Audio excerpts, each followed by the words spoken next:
बहनों और भाइयों, मैं अमर सिंह माहौर, एडवोकेट, कांग्रेस पार्टी का एक कार्यकर्ता, आप सभी को मैं अपनी ओर से, कांग्रेस परिवार की ओर से सादर प्रणाम करता हूं। मित्रों, आगामी 7 मई को देश की सर्वोच्च पंचायत संसद के लिए, लोकसभा के गठन के लिए चुनाव होने जा रहा है। इस चुनाव में कांग्रेस पार्टी ने अपनी ओर से एक गारंटी कार्ड जारी किया है, जो आपकी सेवा में मैं यहाँ पर इसको दिखा रहा हूँ। हमारे राष्ट्रीय अध्यक्ष श्री मल्लिकार्जुन खड़गे, हमारे पूर्व कांग्रेस अध्यक्ष श्री राहुल गांधी जी, पूर्व कांग्रेस अध्यक्ष श्रीमती सोनिया गांधी जी और हम सबके आदरणीय नेता, प्रदेश के पूर्व मुख्यमंत्री आदरणीय श्री दिग्विजय सिंह जी, इन सब के प्रयासों से इस गारंटी कार्ड में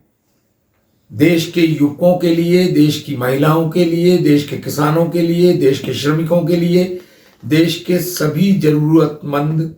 वर्गों और समुदायों के लिए, भविष्य के लिए कल्याणकारी कार्यक्रमों की रूपरेखा बताई गई है। आगामी 7 मई को होने वाला चुनाव बहुत ही महत्वपूर्ण है। इस चुनाव में हमारे भारतवर्ष के ऋषि मुनि, तपस्वी मनीषियों, स्वामी विवेकानंद, राजा राम मोहन राय, स्वतंत्रता आंदोलन के महान नेता लाल बाल पाल सहित भारतीय स्वतंत्रता आंदोलन का नेतृत्व करने वाले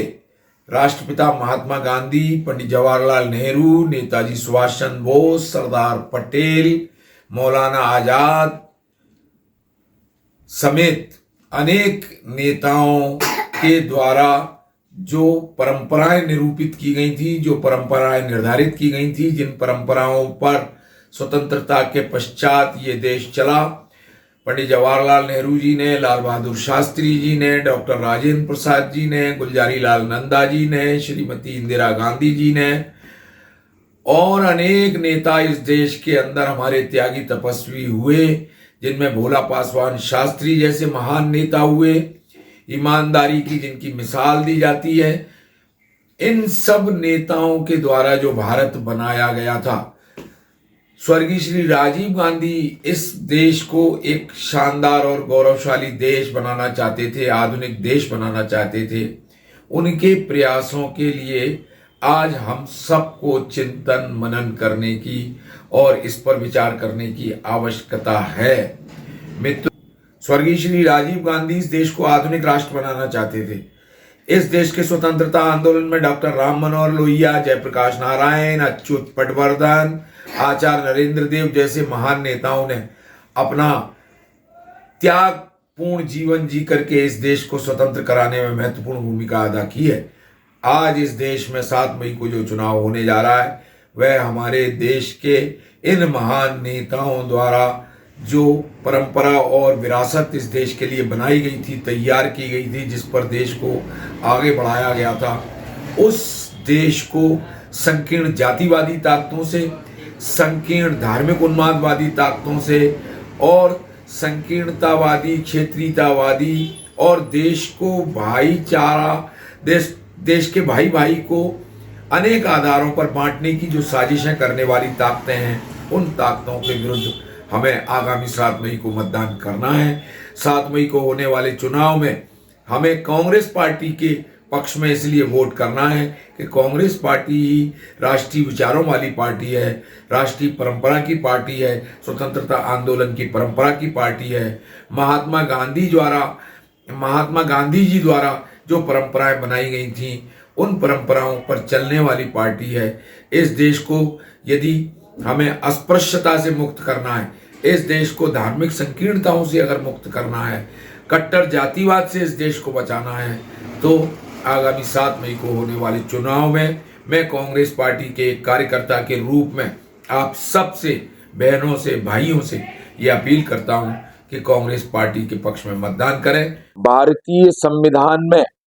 हम सब लोगों को विचार और अभिव्यक्ति की स्वतंत्रता की गारंटी दी गई है। उसी भारतीय संविधान के अंतर्गत देश में 7 मई को चुनाव होने जा रहा है। इस 7 मई को होने वाले चुनाव में महात्मा गांधी की सत्य, अहिंसा, सत्याग्रह, चरखा, खादी और हिंदू मुस्लिम एकता तथा इस देश से छुआछूत को मिटाने के उनके संकल्प को पूरा करने की दिशा में हमें मतदान करना है। और इस मतदान को करते वक्त महात्मा गांधी जी, जवाहरलाल नेहरू जी और हमारे तमाम राष्ट्रीय नेताओं के संकल्पों को हमें ध्यान में रखना है। कांग्रेस पार्टी के उम्मीदवारों के नामों के सामने हाथ के पंजे वाला बटन दबाकर राष्ट्र को मजबूत बनाना है, राष्ट्र को बचाना है। भारत के संविधान के अनुसार संसदीय लोकतंत्र इस देश में